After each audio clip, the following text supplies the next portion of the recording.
Hi everyone, I'm Leah and I run a business called White Bicycle Limited with my brother Finn. And we design and build bespoke online learning for our clients. So these are online courses, online modules full of interactive activities, videos, animations, all sorts of things to try and bring learning to life. That's me. Thank you. And then Lisa, you're next on my list. Yeah, my name's Lisa Ansell. I am Essex Sales Geek. There are lots of us about. So what do? I am a fractional sales director or a part-time sales director. I work bringing the very best advice into SMEs. But I am and we do a whole lot of amazing behavioural changing sales training. But I am a serial entrepreneur and I had my first business a very, very long time, 35 years ago, if my maths is right, when I was 21. And I've done this 4 times. And this is the first time I've actually joined a franchise. Because I found out that actually collaboration is everything for me. So that's what I've done. I've joined Essex Sales Geek and we are on a mission to change the way the world perceives sales. It's going well. She's got her rainbows up as well. Sarah, over to you. Well, I'll follow on quite nicely from Lisa because I've got experience of franchise businesses and running my own businesses. So I currently run my own coaching business and I also have a franchise, which is an outsourcing agency called Get Ahead. So yeah, I've run 5 businesses myself. Fabulous. And then the lady with the best background, Emma. We're all going to Emma's for a party afterwards. Yeah, absolutely. Everyone is welcome. So my name's Emma Robson and I run Stork Valley Spirits and Gifting. What we do is we do gifting with a bit of a difference. So everything that we do is sourced locally from Herts and Essex and we customise it for you. So we work with businesses, we work with individuals, we put branded ribbon on things. We can do anything from a chocolate bar right up to sort of a huge hamper. And yeah, we're just passionate about everything local. So that's us. Amazing. Amanda, over to you. Hello, I'm probably the fledgling of the group because I started my counselling practice in November, well, the last week of November. So I've actually only been trading practicing for 6 months now.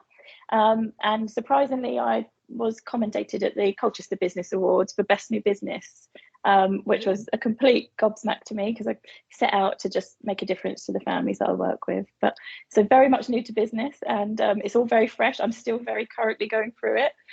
So hopefully, I don't terrify you too much. But well, if you've won an award, it can't be going that bad, can it? So yeah. And last but never least, Lauren.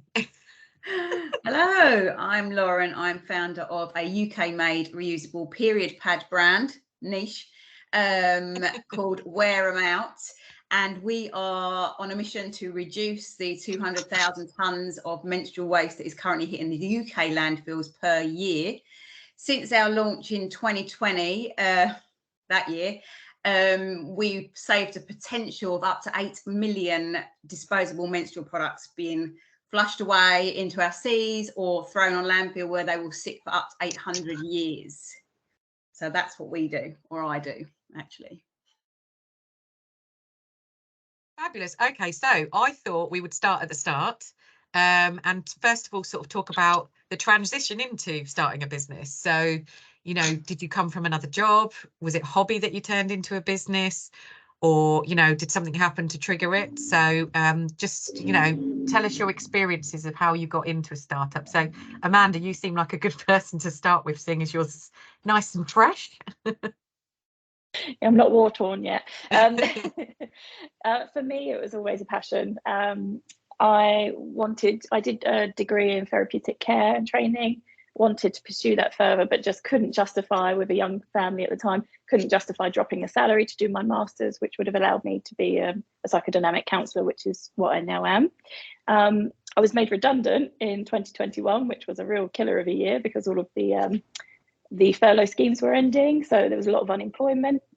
And I was only likely to find a part-time job at that point in the areas that I wanted to work in. So took the opportunity where I could, used all of the savings that I'd managed to accrue for not having any children's clubs to take my children to.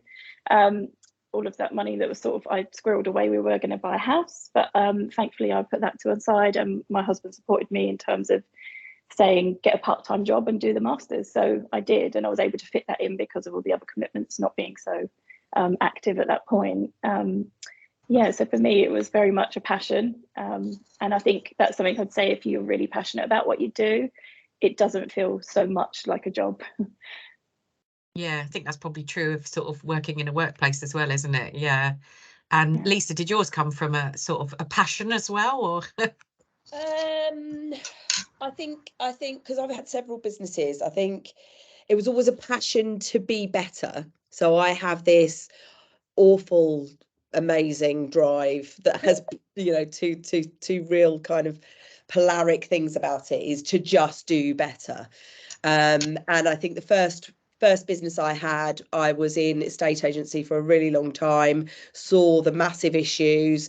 This was back in 1990, a long time ago, back when I was 21, and everything, like interest rates really high, 18%. The marketplace was just about to crash. People were losing their houses, and I created something completely new. So it was before internet. So it was a cross between House Doctor and Purple Bricks pre-internet.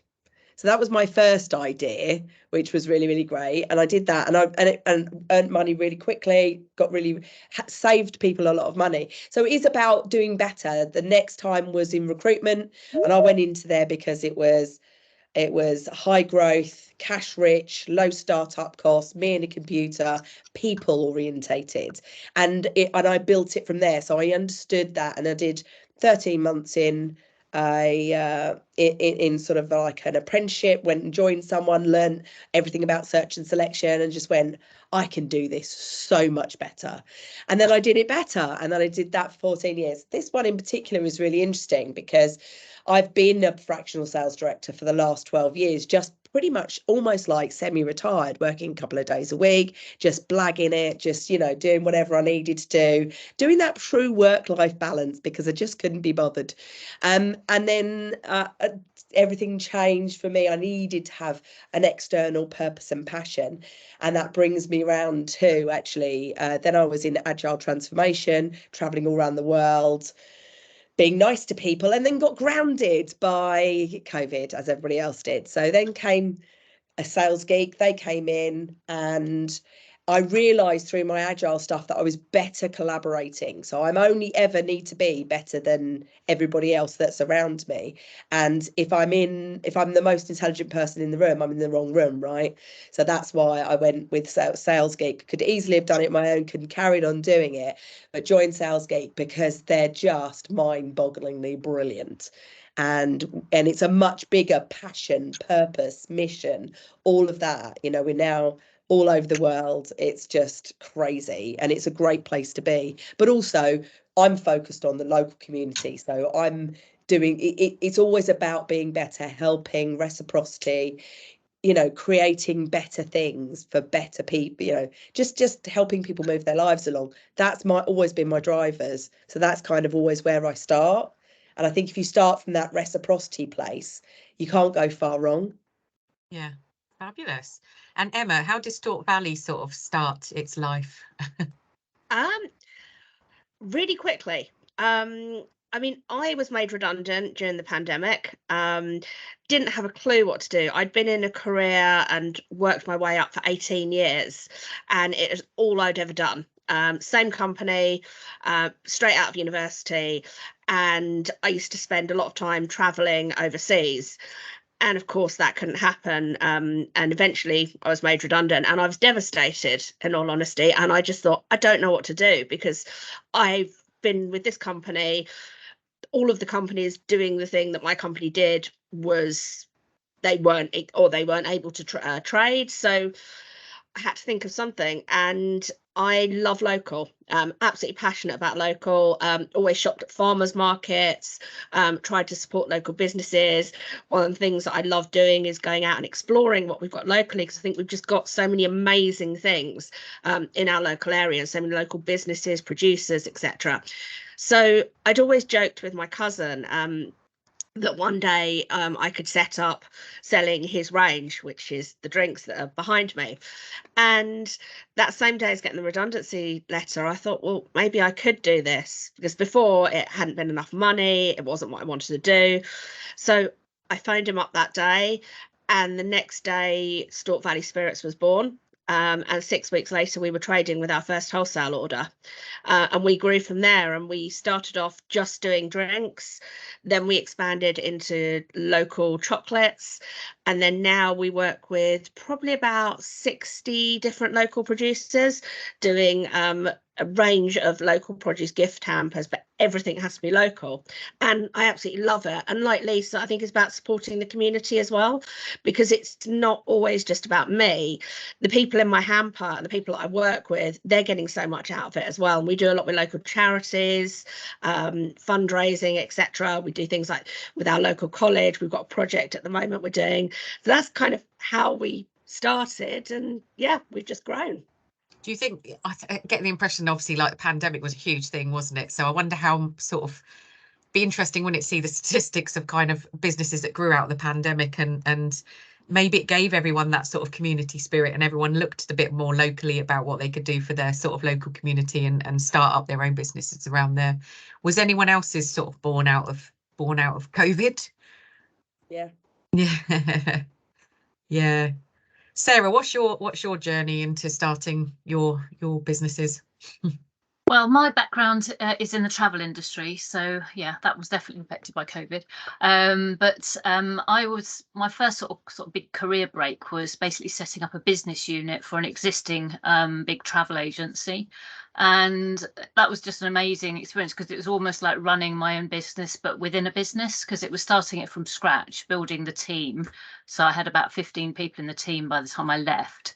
And I was contracting hotels all over the world and then selling them to all our sort of international divisions. So it was the most amazing job. I learnt huge amounts about team leadership and getting the best out of people, and that's what I really love, and that's what's driven me since then. Really, it's all those sort of those sort of skills, those soft skills, I guess you call them. I mean, things have changed a lot over the years in terms of what works, but that's what I get the most out of in terms of satisfaction.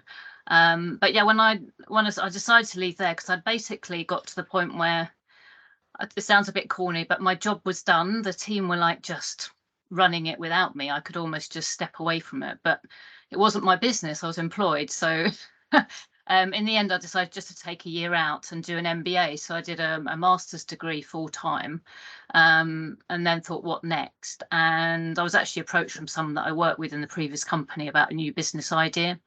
So I thought, yeah, this is the opportunity. So we went into business together, and that was a travel business as well. And that was my first business, which grew to an 8 million turnover. So it was quite a large business. We suffered a lot in the recession, the recession of 2008. Never really picked up from that, actually. We survived just about, but yeah, it was really, really hard. And since then, I've done various things and moved out of the travel industry for obvious reasons. So yeah, that's me. And I think that's what's so great about some of it. So many of the women I meet at my networking events is kind of trying a business, something, and there's a lot of crap obviously coming our way at the moment, isn't there, with recessions and pandemics and cost of living. And then people either pivot or go, do you know what, I'm going to try something else, or I've met somebody and we're going to try something together and stuff. So certainly that resilience is definitely there in a lot of people I meet, in sort of not just giving up completely, but kind of finding a new direction. Yeah, I think it goes back to what you enjoy and what you're really good at, and those are transferable skills. So you can change industry. I'd love to get back into the travel industry, though, saying that. Just for the holidays. And Lauren, where did Wear 'Em Out come from? Well, I'm a bit rags to riches in that I left school at 14 with no qualifications. I had my first child at 23.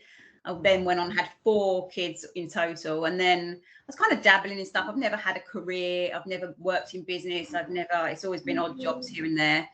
And then I think for my last child, I think it's midlife, I'll be honest. I think I was like, it's now or never, isn't it? So I thought, I want to bring a product. I want to manufacture a product. And for me, my daughter was just coming to the age where she was going to start using period products, and I was an avid pad wearer for about 5 years before that.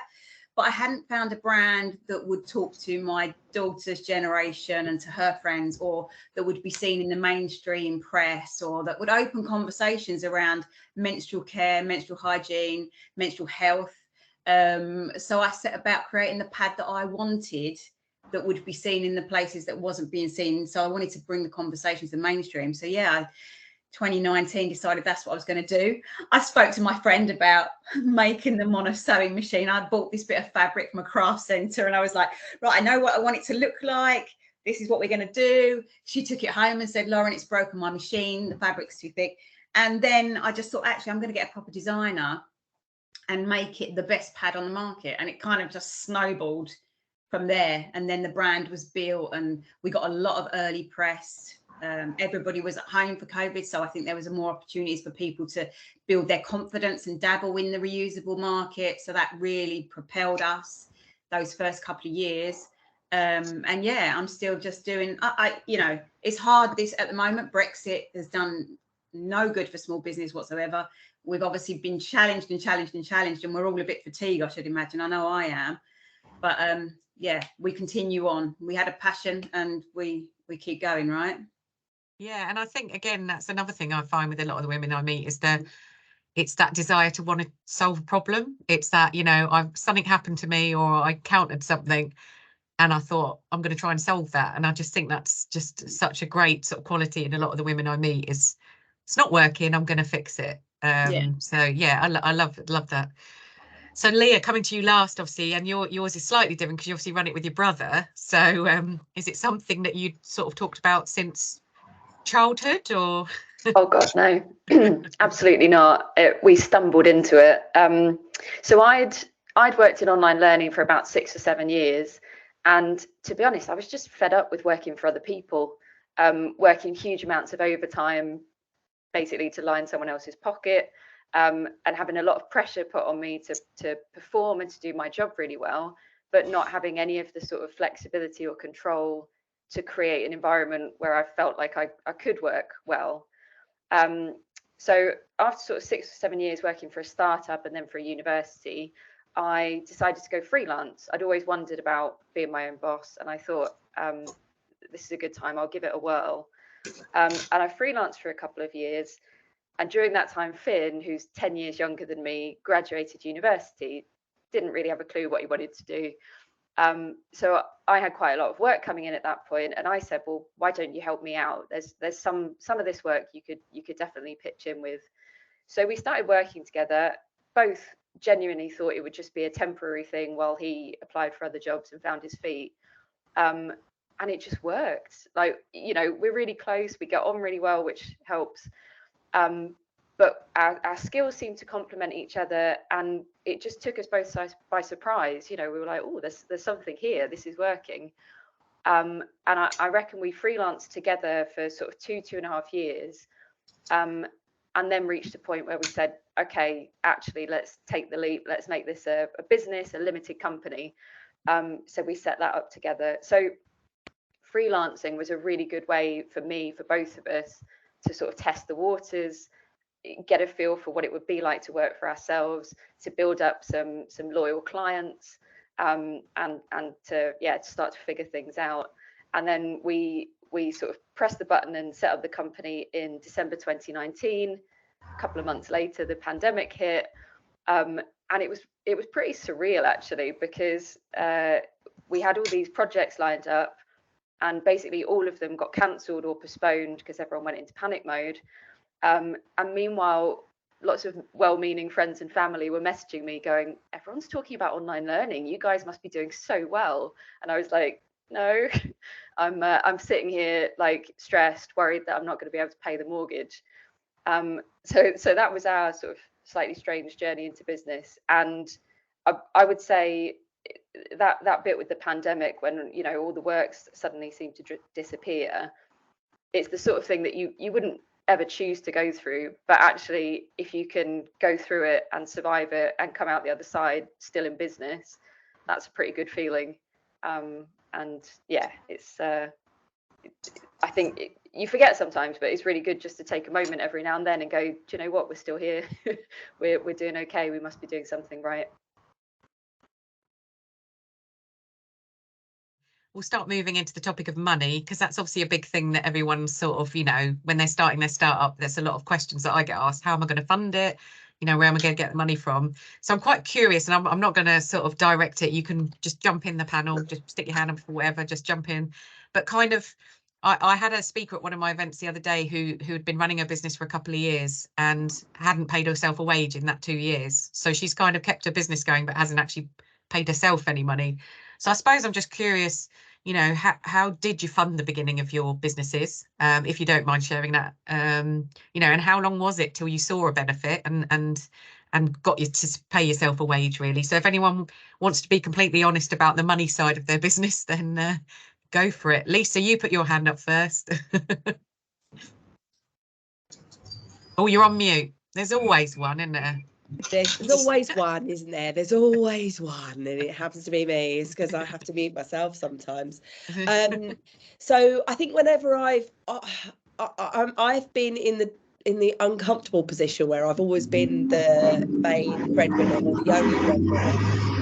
So I think that's been quite interesting. So for me, it's always been the strategy. So it's the strategy of, okay, I'm going to do this. This is what I'm going to do. This is what I need to do for my own well-being, for the human that I am. So it is about having a look at having a strategy whereby you've got a great business plan, so you can look at creating different revenue tiers.